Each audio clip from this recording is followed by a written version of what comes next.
Hey everyone, welcome to UNIQUEWAYS with Thomas Girard, a more than audio podcast. We're here in the Canby Village podcast recording studio with an excellent guest. She's a business consultant and e-commerce SEO specialist, search engine optimization, with over 20 years of experience in the fashion industry. Please join me in welcoming Glynis Tao. Welcome.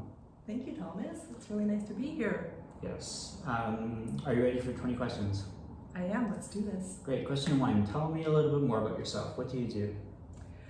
Yeah, well, I am a fashion entrepreneur. I'm an SEO specialist. I am an educator, podcast host, mompreneur. A lot of roles currently. But in terms of my work, I am the founder and CEO of Chase Your Dreams Consulting, which does business consulting and online marketing for e-commerce brands.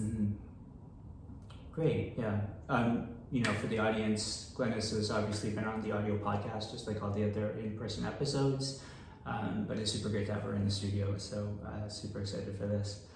So question two, what's a key piece of knowledge that makes you different? Oh, piece of knowledge that makes me different. I would say is, actually, I came upon this term through someone else who they use this word to describe themselves. Before that, I was kind of saying, well, you know what, I am both technical yet creative, so I have this balance of left brain, right brain sort of thing. And she said, yeah, you know what, me too, I'm a logical creative. That's how she described herself. And I thought that was such a great word. So now I use it and I describe myself as a logical creative because I have this balance of left brain and right brain. So I'm able to merge my technical ability with the creativity. And that's sort of why it helps me to be able to do what I do. Great, okay. So question three is why this of all things, why do you do what you do? And I know you've been getting some recognition with your work recently, and maybe that's a propellant, but why this? I do it because I love it. I'm really passionate about the work that I do. I guess it's kind of rare for somebody to stay in the same industry for their entire career. For me, it's the fashion industry. I went to school and studied fashion design. I worked in the industry for over a decade for big companies like Monaco and Reebok. So I mostly worked on the design, product development, and production side of things. And I also had my own clothing brand for over a decade as well. And so kind of had that taste of entrepreneurship, right? And so I really love it. And with this role now, it's really my job is I feel like I want to be able to help people, help brands, help entrepreneurs to really be able to grow their businesses and be able to make a living doing what they love. And I saw you were ranked highly very recently for the work that you do on Google, right? Yeah. Well, I have to be able to work on my own website and get ranking for my for the search terms. So ranking for fashion SEO specialist, and also was listed as one of the number one. It's the top 15 SEO agencies for fashion companies as well. So I'm really happy. Not doing it for the recognition, but just really makes me feel good that what I'm doing is like, wow, people are actually it's resonating with people, right? Okay, some people struggle with number 4, and the question is, what does your future look like? That's a good question. I think I'm always learning and evolving, and so with the changes in technology, I've been really trying to keep myself as up to date with it and adapting to those changes. And lately I've just come across a lot of people who's asking for people with expertise in AI. They've been using this word AI visionary, and I'm like, okay, well, I'm not quite there yet, but I would like to, so I am still, I use AI a lot. I'm still learning, and it could be evolving, and we'll really see where it goes, but I'm happy with what I'm doing currently. So I think it's just all depends on the changes in what's happening in the technology side of things and how I adapt and evolve to that. Great.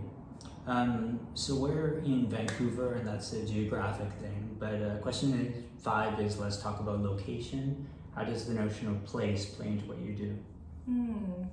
This is really interesting because when I was coming here, I was like, I had this feeling of familiarity because my grandmother actually used to live right across the street. Oh, really? Yeah. And so when I was a kid, I used to come here and went to like a summer camp at the Edith Cavell Elementary School. Wow. Yes.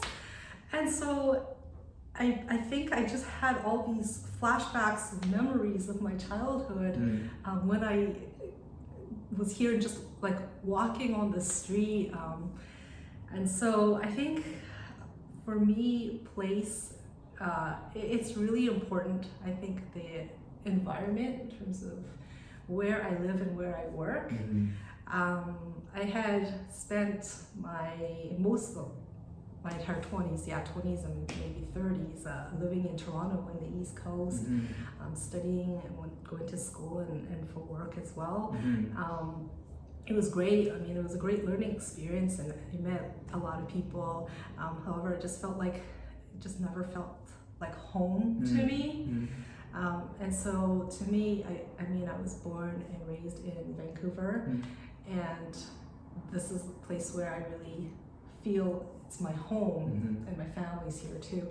And so I think I knew I always wanted to move back. I ended up living there for over 15 years, but yeah, when I moved back here, I just felt like, you know, I was just in my happy place because I was able to live and work in this environment, and just being surrounded by the beauty and the nature that we have here.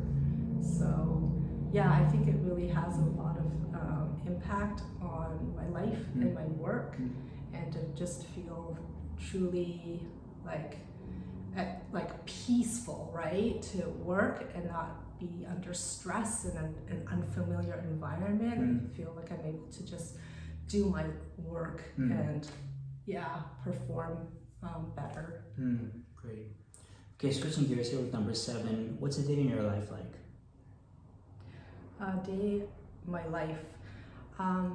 It's interesting because I mean, it's really different each day. Being an entrepreneur, I don't have a fixed 9-to-5 job, and I haven't had that in a while too. Over 17 years, I've been an entrepreneur and self-employed, so I'm able to set my own working hours and work when I need to work, but yet I can still take time off and away to do other things, and I feel so fortunate to be able to do this. But yeah, yesterday my son was at a track and field meet, and I was there for half the day, and so I kept thinking to myself just how lucky I was to be able to do that. That if I, maybe most parents would not be able to if they had a regular job. And so yeah, that's why I'm saying, my days really different depending what I have scheduled and planned for the day. And then I usually I have block off time to do work. So, and I know, some things due, I have to get some client work done, I have that time blocked off to do it. But I'm also able to be have more flexibility to be able to do other things, and to come here and do this interview, right?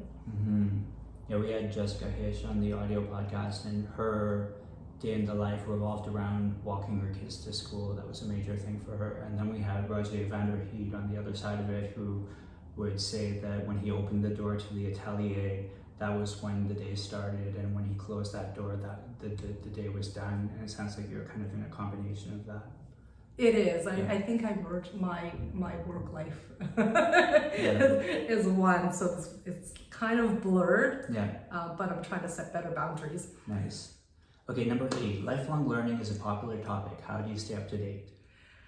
Yeah, I love learning. I'm also an educator, right? And I teach, and I feel like I learn best by teaching. So that's a really great way to learn. Mm-hmm. And I listen to podcasts, obviously, when I'm commuting. I love to listen to podcasts and learn about a lot of different things, but mostly on business and marketing lately. That's what I'm interested in, and taking webinars, online courses, and like I said earlier, with technology, just constantly it's changing and evolving. I have to keep up with that, so I'm always learning that as well. Mm-hmm. Great. And 9 is about tools. Do you use both digital and analog tools? Yes. Mm-hmm. It's funny, because I work in tech as an online digital marketer, an SEO specialist. So that depends on a lot of work on the computer. But I'm very much an analog girl. After, beyond the work that I do, and even like for me to manage my day and my schedule, I still use a planner, like a old-fashioned paper planner. I've been using it for 20 years, and that's what I use to plan out my day. I do use digital tools. I mean, I also use my iCal, but that's for scheduling and for setting reminders. But for the planning part of it, I still use a pen and paper agenda book that I have just laid out right in front of my computer, and I look at that every day, and that is exactly what I follow to know, what I need to do for the day. So it's really a mix. Great. So halfway, number 10. So Mike Montero calls this the severance question, and it is, how do you deal with work-life balance? Yeah, like I said earlier, I think my work life is, the two are very integrated together, and sometimes, it's maybe hard for me to make that separation between the two, because I really do love what I do. So, I feel that's why I'm really fortunate to be able to do this. It doesn't really feel like work to me, right? But being a parent kind of also forces you to be more mindful of, the when work stops and when your life kind of begins, and especially when my son is home, I really try to prioritize being there for him and not looking at my devices, trying not to look at my phone. Sometimes I really have to force myself to just get off my computer and he's there, right? Because it just really hits you, and you don't actually know until you become a parent that the feeling of guilt is real. And then I struggle with that, right? And especially during COVID, and he was home and I was home and having to work and take care of him at the same time. And whenever I was on my computer doing work, I would feel this mom guilt, neglecting my child, and yet when I'm with him, I'm like, oh, and now I have work guilt. I should be doing my work. So, so I think I've really had to learn and get better at that. Also, I'm not sure if you knew that I used to have a clothing brand before this business, and that was before a child, and I would work all the time in that business, and I would work late into the nights. I would eat late, stay up late, work, just working all around the clock. So definitely not have that work-life balance. It was just constantly like, it was just work mode all the time, right? But now, having a child just definitely forces you to think of that more and have more of those boundaries. Great, okay. So 11, if you weren't doing what you do now, what might you be doing? That's a good question. I've tried to get out of this fashion industry. I just can't. It's something just pulls me back into it, right? Because I thought I would do something like work with creatives, that sort of thing. But I think that side of me, it just is always there.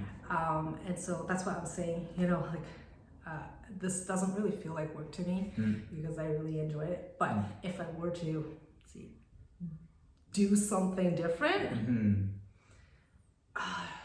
it would be something completely different,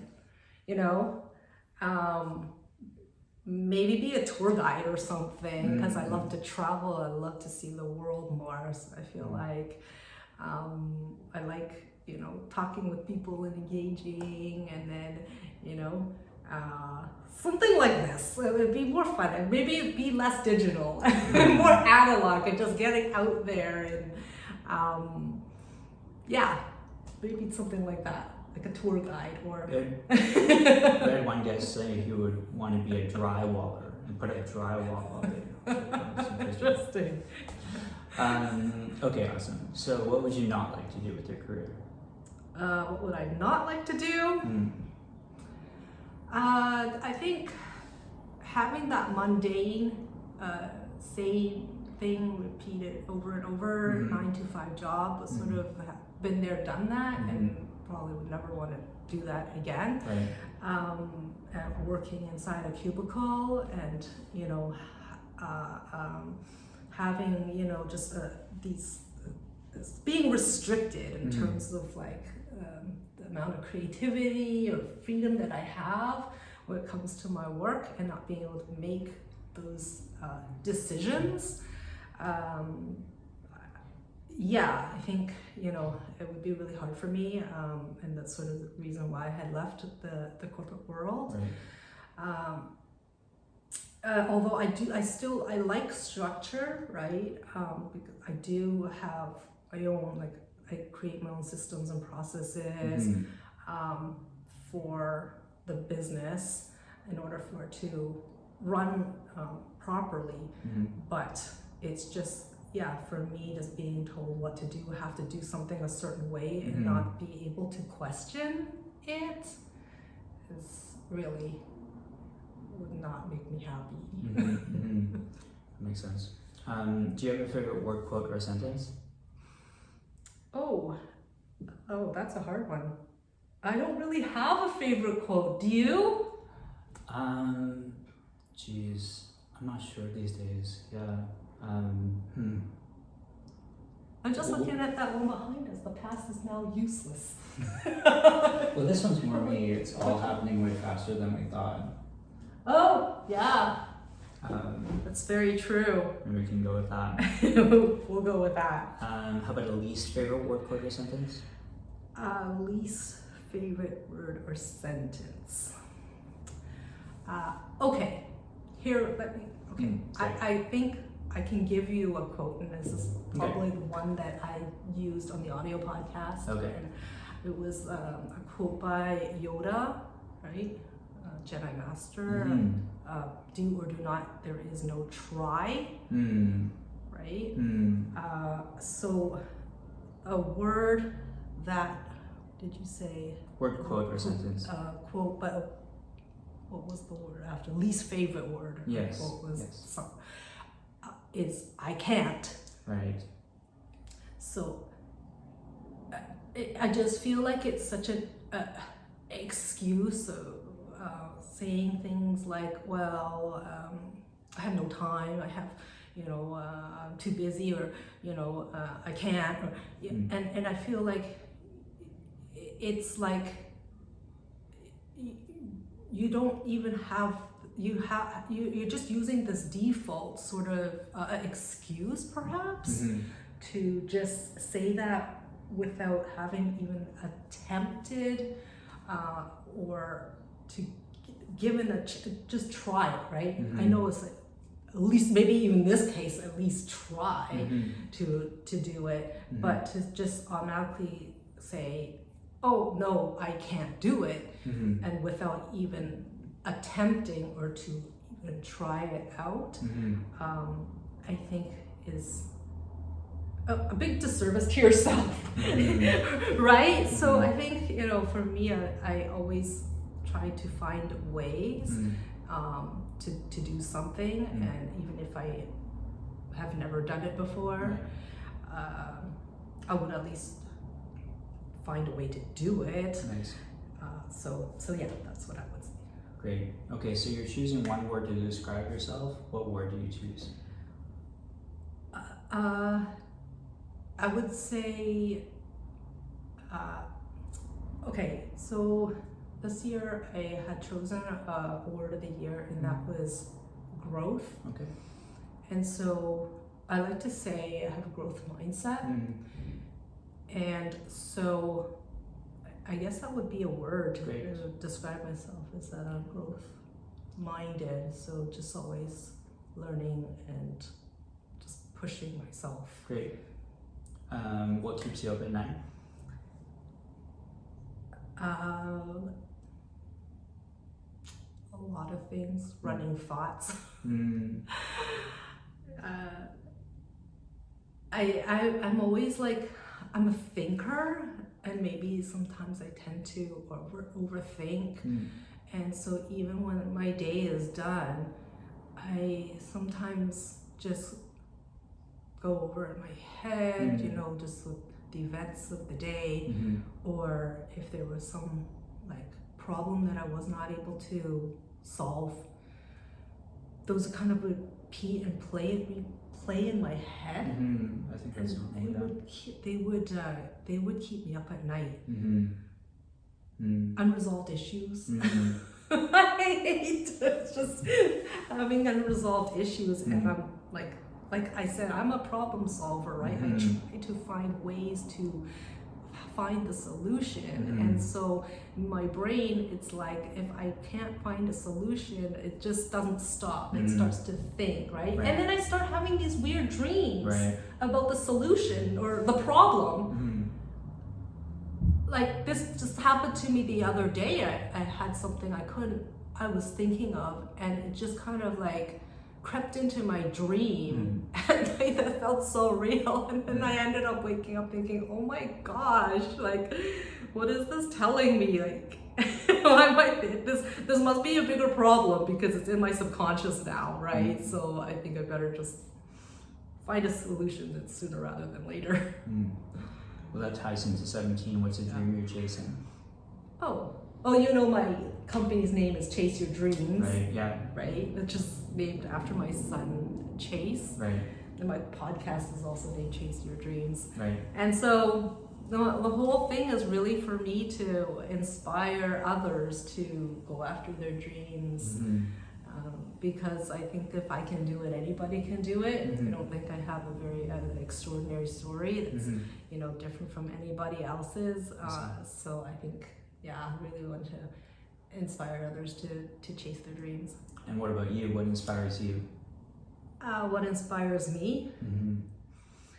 Right now, my son. Just everything that he does, his curiosity, his learning. I'm just so amazed by him, and just how much he knows and how much he absorbs. He's a sponge, right? And I'm just really impressed by how socially, you know, and aware he is of things that are actually going on. And you wouldn't think that like a little kid would know all this stuff and would know how to interact with other people, adults as well as children. But he does. Yeah, and so I'm really amazed by him. Great. So last couple here, number 19, any advice you'd like to share? I would say to go after your dreams. If you have something that you want to do, don't wait, right? I guess I used this quote the other day. So I said, start before you're ready, right? Because a lot of times people are just maybe use it as an excuse saying that, oh, I'm not ready yet. So, but they never end up doing it because they don't feel ready. I don't think you'll ever be ready. I wasn't ready. You know, I started my first business as a hobby and then it evolved. But you will never know if you don't try it. And I hear people who say they want to do this, they want to, you know, have their own bakery, they want to start their own business, but they're just too afraid to leave, you know, maybe a full-time job, a secure job, right? But the dreams just never become realized, and I just feel you only have one life, so why not live it? Great. And finally, number 20, how can our listeners keep tabs on you, and what's our call to action? So you can go to my website, which is glynistao.com, and also on social media, Instagram at Glynis Tao, LinkedIn, and my podcast, Chase Your Dreams podcast. Great. Well, super awesome to continue to build out this Vancouver community with the in-person shows. I want to keep doing this. So thanks so much for being on today. Oh, thank you so much for having me.